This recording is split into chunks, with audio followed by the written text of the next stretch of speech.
1846 के वक्त में व्हेल का शिकार दुनिया भर में एक बड़ा उद्योग था। यह अमेरिकी अर्थव्यवस्था में 5वां सबसे बड़ा सेक्टर था, जिससे आसानी से $1 करोड़ तक की कमाई हो जाती थी। लेकिन कुछ समय के बाद आकर सप्लाई कम होने लगी और कुछ लोगों को यह लगने लगा कि यह पूरा व्यापार शायद एक अच्छा ख्याल नहीं था। व्हेल के शिकार से जलवायु परिवर्तन कैसे बढ़ा और क्यों वैज्ञानिक व्हेल के मल में कमी आने से चिंता में हैं? आप देख रहे हैं क्या हो अगर, और यह है क्या होता अगर हमने व्हेल का शिकार कभी शुरू ही ना किया होता। अगर व्हेल का शिकार कभी शुरू ही ना हुआ होता तो हमारे वायुमंडल में कार्बन की मात्रा कम होती और हमारी धरती इससे कहीं ज्यादा स्वस्थ होती। अगर हम व्हेल की आबादी इनका शिकार शुरू होने के पहले के दौर जितनी कर पाते हैं तो हम हर साल हमारे वातावरण से करीब 1,60,000 टन कार्बन कम कर पाने में सफल होंगे। लेकिन आखिर कोई एक प्रजाति पूरी धरती के लिए इतनी अहम कैसे हो सकती है? पीछे मुड़कर देखें तो यह समझना काफी आसान है कि क्यों व्हेल का शिकार लोगों के लिए एक अच्छा व्यापार हुआ करता था। व्हेल के मांस से कई लोगों को खाना मिल सकता था। उनके तेल का इस्तेमाल मशीनों में और कमरों को रोशन करने में किया जा सकता था। उनकी आंतों से इत्र बन सकता था और कार्टिलेज से कॉर्सेट और छातों जैसे चीजों में मजबूती लाई जा सकती थी।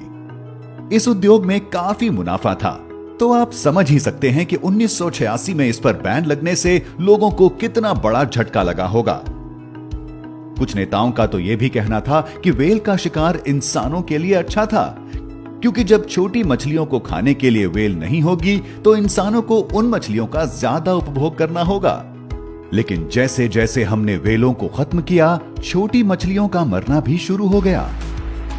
असल में व्हेल सबसे बड़े शिकारी जानवर हैं, जिसका मतलब है कि ये खाद्य श्रृंखला या फूड चेन में सबसे ऊपर आती हैं।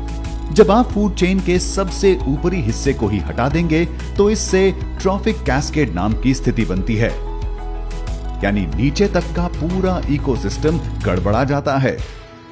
व्हेल केवल छोटी मछलियों को खाती ही नहीं, बल्कि ये उन मछलियों की संख्या बढ़ाने में भी एक अहम किरदार निभाती हैं। यहां सबसे जरूरी बात यह है कि इनका मल आयरन और नाइट्रोजन जैसे जरूरी पोषक तत्व देता है, जिससे पानी के अंदर पनपने वाले पौधों को खाद मिलती है और ये पौधे इन छोटी मछलियों का खाना बनते हैं। जब भी व्हेल समुद्र की गहराई से होकर ऊपर सतह तक आती हैं, तो ये इन पौधों को अपने साथ ऊपर ले आती हैं, जहां इन पौधों को सूरज की रोशनी मिलती है और ये अपनी संख्या बढ़ा पाते हैं। हमारे पानी में जितनी संख्या में ऐसे पौधे होंगे, ये हम सब के लिए उतना ही बेहतर साबित होगा। न सिर्फ इन पौधों से कई समुद्री जीवों को खाना मिलता है, बल्कि ये वातावरण से कार्बन डाइऑक्साइड को सोखते हैं और मरने के बाद हजारों सालों के लिए उसे समुद्र की गहराई में ले जाते हैं।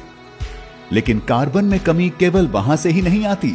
व्हेल सीधे तौर पर भी हमारे वातावरण को साफ रखने में योगदान देती हैं। ये अपने अंदर भारी मात्रा में कार्बन को स्टोर करती हैं और मरने पर ये सारा कार्बन समुद्र के सबसे निचले हिस्से में अपने साथ ले जाती हैं। अगर ऐसा ना होता तो ये सारा कार्बन वातावरण में मिल जाता और ग्लोबल वार्मिंग को बढ़ाता।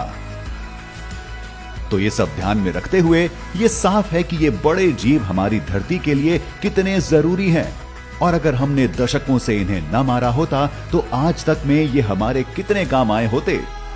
आज के दौर में कुछ देशों को छोड़कर हर जगह व्हेल के शिकार पर बैन है। जानकारों का कहना है कि इन कोशिशों के बावजूद भी व्हेल की ज्यादातर प्रजातियों की आबादी साल 2100 तक इनका शिकार शुरू होने के पहले की आबादी के आधे तक भी नहीं पहुंच पाएगी।